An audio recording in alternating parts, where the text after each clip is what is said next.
Okay, class, now we're going to discuss how the ventral rami of spinal nerves join to form what we call plexuses. Now, in the prior video that I had you watch, he was talking about the spinal nerves, 31 pairs of spinal nerves. So here are the spinal nerves. 31 pairs, there's 31 on each side. They're coming off of the spinal cord. We have 8 cervical spinal nerves, and he talked about why we have 8 spinal nerves, even though we only have 7 cervical vertebrae. So we have 8 spinal nerves, 8 cervical spinal nerves, C1, C2, C3, etc. We have 12 thoracic spinal nerves, and there's 12 thoracic vertebrae. We have 5 lumbar spinal nerves, L1, L2, etc. 5 lumbar vertebrae, and then remember we had 5 sacral vertebrae that were fused. So this is going to give spinal nerves S1, S2, etc. And 1 coccygeal, the little tailbone, will have a spinal nerve called CO1. So remember, spinal nerves leave through the intervertebral foramen of the vertebral column. Intervertebral, in between the vertebrae. So here are the intervertebral foramen. Here is the spinal nerve. Here is the dorsal ramus, and here's the ventral ramus. And remember, it is only the ventral rami that are going to join to form our plexuses. Now, I know you are all dying to know, well, what about in the sacral region? There are no intervertebral foramen, so how do they leave? How do those sacral spinal nerves leave? So here's the end of our spinal cord, the conus medullaris. Here are our nerve roots. This is the cauda equina, and we need to get those nerve roots out. So L1 is going to leave through its intervertebral foramen, L2, L3, L4, and L5. But once we get down to the sacral spinal nerves, they are going to be leaving, remember, through the sacral foramen. Sacral foramina is plural, but these sacral foramen. That is kind of cool. Except for the coccygeal, it goes straight down through the sacral canal and comes out at the distal end there.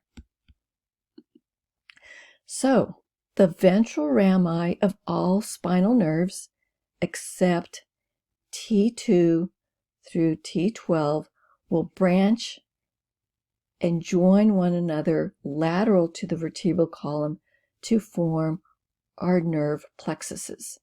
Now, a plexus just means a network or tangle.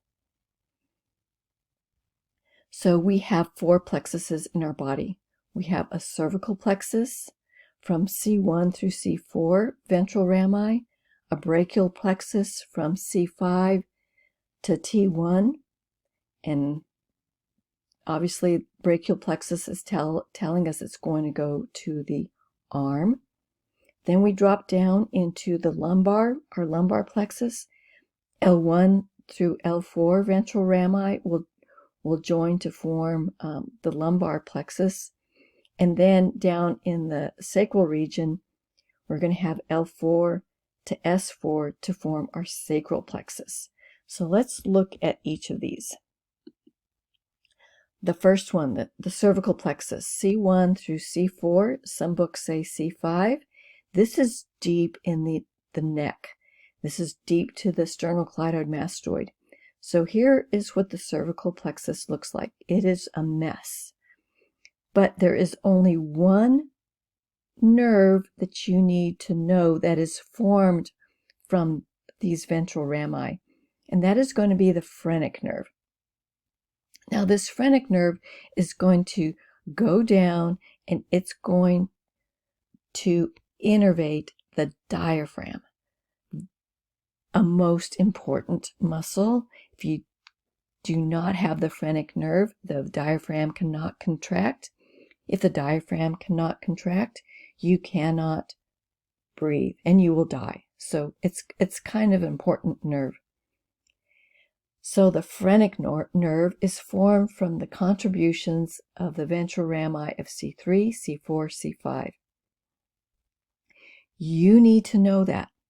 So if you need to write it down on an index card, phrenic nerve is formed from C3, C4, C5, and it innervates the diaphragm. It keeps the diaphragm alive. C3, C4, C5 keep the diaphragm alive. So this is how it's working. So here's spinal nerve C1, C2, C3, C4, C5. So we can see it starting at C3. This ventral rami is going to have lots of branches. And one of these branches is going to contribute fibers to C4. Here's C4. And C4 is going to contribute. And C5 spinal nerve is going to contribute a branch. And together they are forming this phrenic nerve.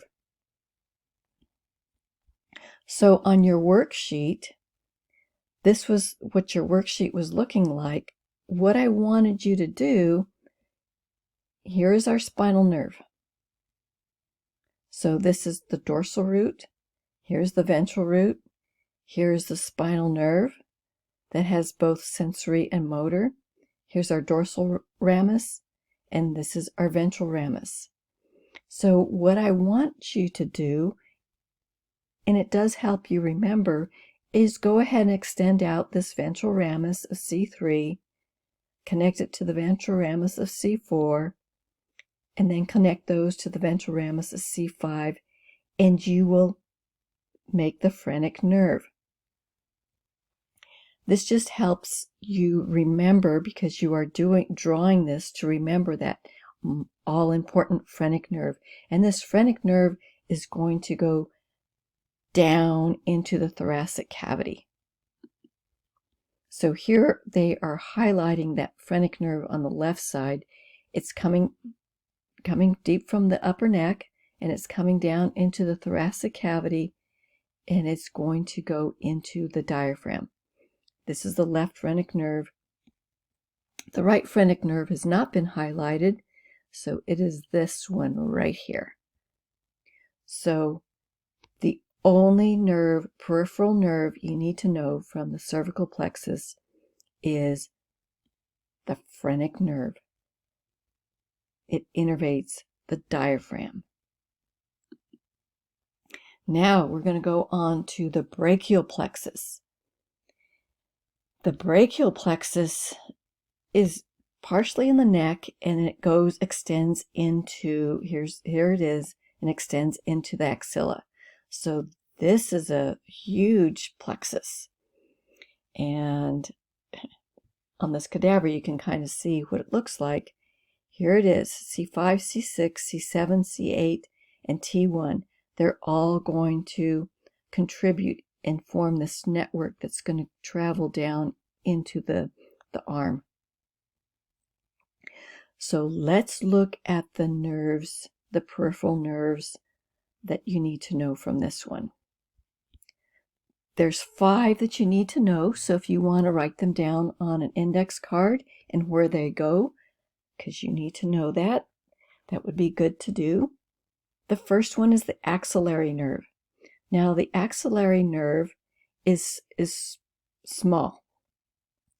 It is coming off, and it is wrapping around behind on the posterior side of the humerus near the surgical neck. So this is it. He is going to the deltoid muscle, and there's a branch to the teres minor, but I just want you guys to know it's going to the deltoid muscle. So it's supplying the motor to the deltoid muscle and sensory to the shoulder region up in here. So if you had damage to the axillary nerve, you would think you would lose abduction of the shoulder, because the deltoid muscle, it's one of the prime movers of shoulder abduction.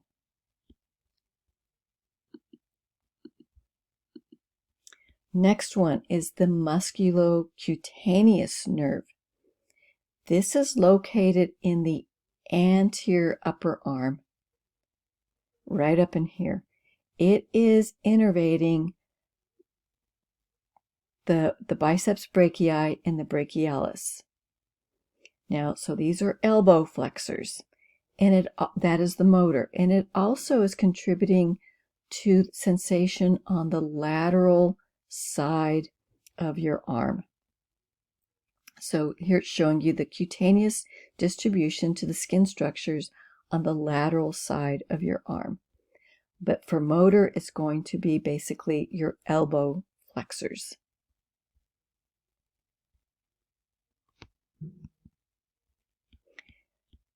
Next is the median nerve. Now this nerve is traveling down, and it's going to innervate most of the anterior forearm muscles. Anterior forearm muscles that perform wrist flexion. Remember, the anterior forearm is doing wrist flexion. It's supplying all those wrist flexors except the flexor carpi ulnaris, because that's going to be the ulnar nerve that we're going to do shortly. And it passes underneath the carpal ligament. There's this big carpal ligament here.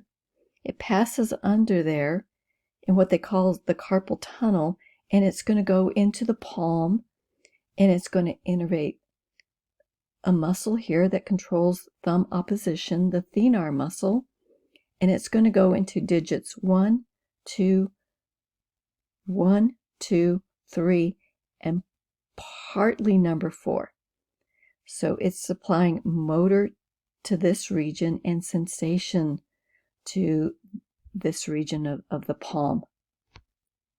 So people with carpal tunnel syndrome, they're usually going to have a tingling sensation in these 3 digits and a little bit on this 4th digit, and they're going to lose the ability to oppose their thumb because this median nerve is going to this thenar muscle, and that gives you the ability to have thumb opposition.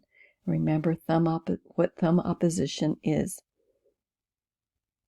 So this is a huge clinical nerve because a lot of people have carpal tunnel syndrome, usually from overuse of the wrist. They're moving the wrist a lot, and this nerve becomes compressed here, and you're going to have sensation into the palm, tingling and buzzing sensation and loss of strength on the thumb. Treatment is usually they're going to put you in a splint, a carpal tunnel splint, so you cannot move the wrist. Sometimes they actually have to do surgery to release the restriction here where that ligament is. So median nerve, always look for the median nerve. Where is it going into the palm? And you can figure out that nerve. So the ulnar nerve. So the ulnar nerve is also an anterior forearm nerve, and it's going to be passing underneath the medial epicondyle. So that medial epicondyle, when that ulnar nerve is passing underneath it, you can hit it, and you can trigger what they call the funny bone, because you get a buzzing sensation if you hit that nerve. It is going on the ulnar side, so it's going to innervate the wrist flexors on the ulnar side, the flexor carpi ulnaris, and it is also going into the palm, and this is the distribution into the ulnar nerve. So basically, this distribution here was the median nerve. This is the ulnar nerve.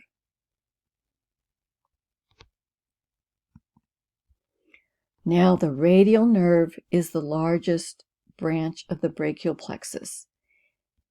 You need to know it supplies the entire back side of the arm. Everything in the back side of the arm is supplied by the radial nerve. So the triceps brachii is supplied by the radial nerve, and all the wrist extenders are supplied by the radial nerve. So triceps, that is giving you elbow extension, and then all these extenders here are giving you wrist extension. So you need to know that. So if you had some kind of radial nerve palsy, sometimes they'll call one type Saturday night palsy, where you drape your arm across a chair or a pillow and you can compress this radial nerve. You can have what they call wrist drop. Now, wrist drop just means you cannot extend your wrist, because remember, the radial nerve is innervating these muscles of wrist extension. I think that's it for the radial nerve. So just main thing with the radial nerve, it's innervating the entire backside of the arm. The elbow extenders, which is basically your triceps brachii, and the wrist extension too. So let's see if you can find these on your model here. So here's your brachial plexus up here. Let's zoom in on the top here. This first guy up here that's going around the surgical neck of the humerus, which one is this? It's going to the deltoid. This is the axillary nerve. Pretty easy to see. This little guy right here that they're showing you here and here, this is going to the biceps brachii and the brachialis. This is the musculocutaneous nerve. Now, if we follow, what should we do next? Let's do this guy next. If you follow this guy and you go all the way down, let's go all the way down. Where is he going? You can see he's going into the forearm, and then he is going into the palm. He's going to the thumb and the digits here. Is that it? Yeah, that's where the picture ends. So he's going to the thumb and digits 1, 2, and 3. This is the median nerve. Median nerve. So when you're looking at these nerves, look where it is going. Once you see it going into the thumb and the second and third digit, you know that's the median nerve. Right next to it is the ulnar nerve, going into digits 4 and 5, and you follow the ulnar nerve. Here's the medial epicondyle. So you know that is the ulnar nerve. Now, that is the ulnar nerve. The only other nerve is the radial nerve. Now, the radial nerve is going to be on the back side, so you can't see it here because it's behind the humerus. Here you can see part of the radial nerve here, and if you follow the radial nerve down, he is staying on the most lateral part of your arm. This is the radial nerve. So not too bad if you understand where these nerves are going to. So I can show you any picture and you should be able to trace where it's going to and figure out what nerve it is of the brachial plexus. Now we're going to go into the lumbar plexus. So lumbar plexus, from the ventral rami of spinal nerves L1 through L4. They are lying deep to the psoas muscle. Here's the psoas muscle. Remember that, the psoas muscle? And they innervate the anterior and medial thigh only.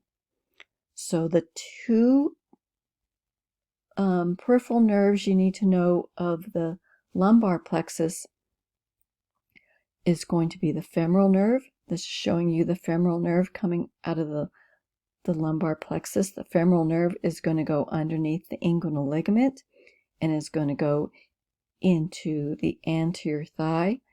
And another little branch, the obturator nerve, that's actually going to come out of this obturator foramen and innervate the medial upper thigh muscles.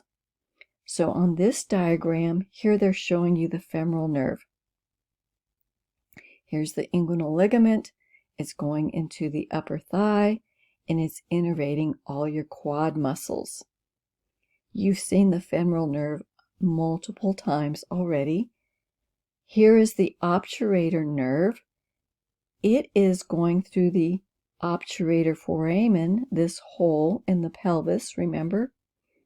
And it is going to the adductor muscles. This is the medial portion of your upper leg. So all your adductor muscles. So obturator nerve passes through the obturator foramen, innervates the medial thigh muscles, all your adductors.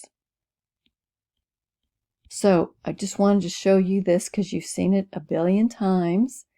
Here's your inguinal ligament. This is your anterior thigh. Here is your femoral vein, femoral artery, femoral nerve.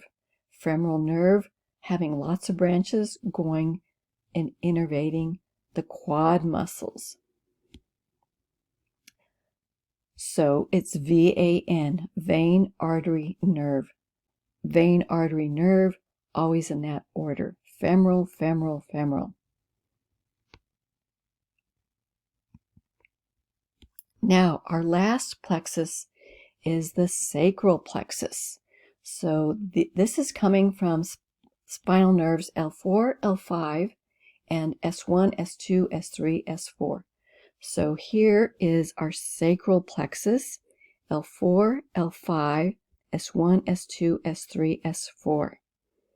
So this is going to give us the biggest nerve in our body. This is going to give us, this plexus is going to give us the sciatic nerve. Now, the sciatic nerve is huge. And what you need to know, this sciatic nerve is going to and its branches is going to innervate the entire backside of the leg and the entire lower leg, front and back. So huge distribution of that sciatic nerve. So the sciatic nerve is running deep to the gluteus maximus, deep to the hamstrings. So it's innervating all these muscles back in here, all the glutes and the hamstrings.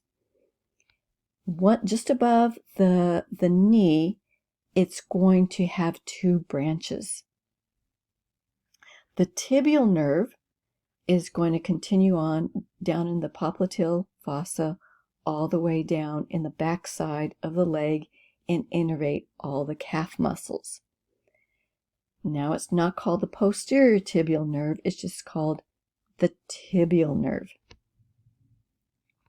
Then there's going to be the common fibular nerve that's going to branch off, and it's going to wrap around the fibula and go into the anterior lower leg. And it's going to innervate the anterior lower leg muscles. So I want to show you this other diagram of the sciatic nerve because I think it kind of shows to you a little more clearly. So here is the back side of your leg. So the sciatic nerve is running deep to the gluteus maximus. So they've removed the gluteus maximus here. It's running deep to the hamstrings. And then just above the knee, it's going to split and give us its two branches. Here is the tibial nerve going all the way down the back side of the lower leg, deep to the calf muscles. And then here is the common fibular nerve. Some books will still call it the common peroneal nerve. I like common fibular nerve because it's telling us it's going around the fibula. So it's coming around the lateral side, and that common fibular nerve, here it is again, common fibular nerve coming around the front side, around the tibia, the fibula. Oh my gosh, I just noticed there's a break in the fibula right there. That might cause problems with this nerve, might it? Yes, a broken fibula can cause damage to this nerve. So here is the common fibular nerve coming to the anterior of the lower leg. So this is supplying all the muscles of the anterior lower leg. These muscles are all giving you dorsiflexion.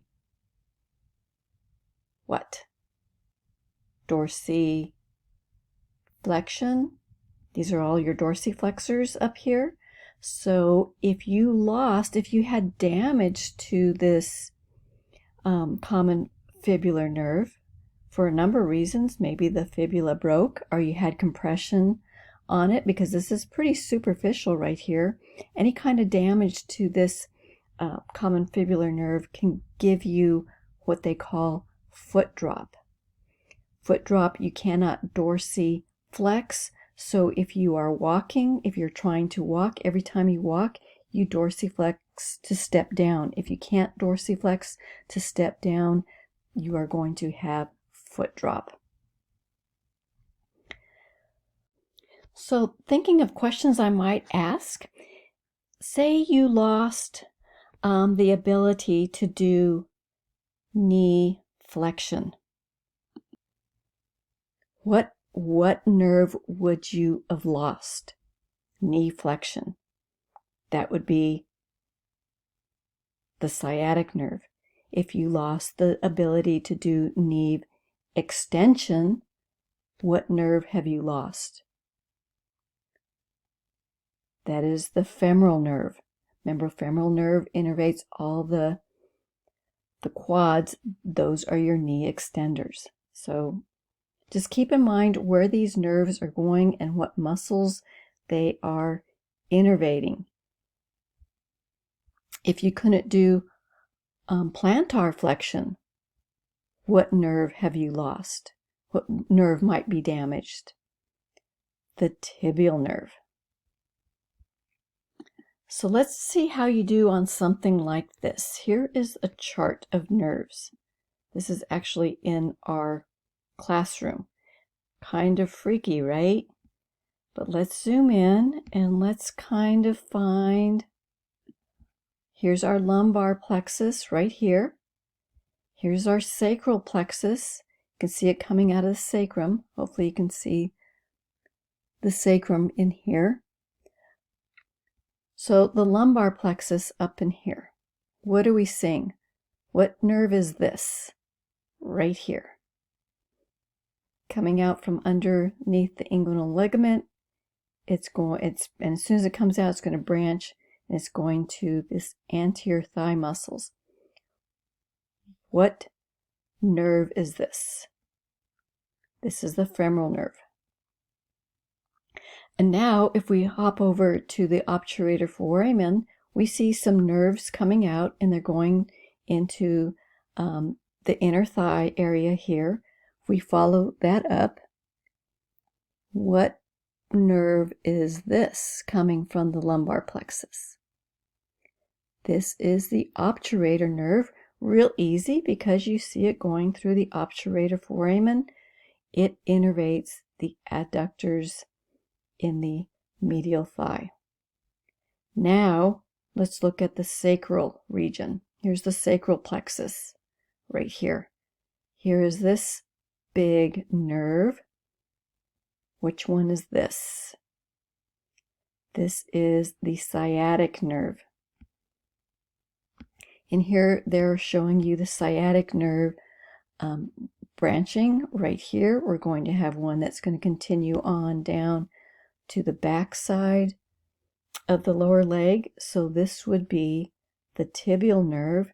And then this branch is going to actually come around to the front side. So this would be the common fibular nerve. So as long as you know where they're going, you'll be okay. Let's look at this arm since we're here. You can see a nerve right here. How do you know what nerve this is? Look where it's going.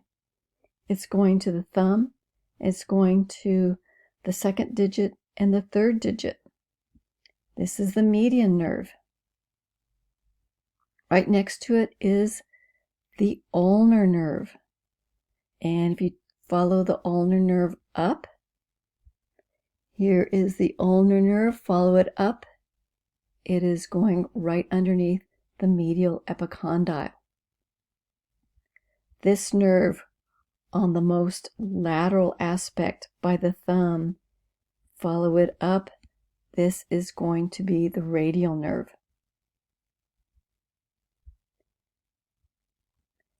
We can see this guy, the axillary nerve, supplying the deltoid and the sensory to the upper shoulder region.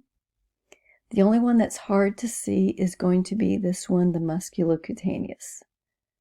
But it's just staying in the anterior upper arm. This is going to the biceps brachii and brachialis. So not too bad. So when you're looking at these nerves, know where they're going and what muscles they're innervating. That's going to be important. There's not that many. So I hope that helps. And then the next video will be on the brain.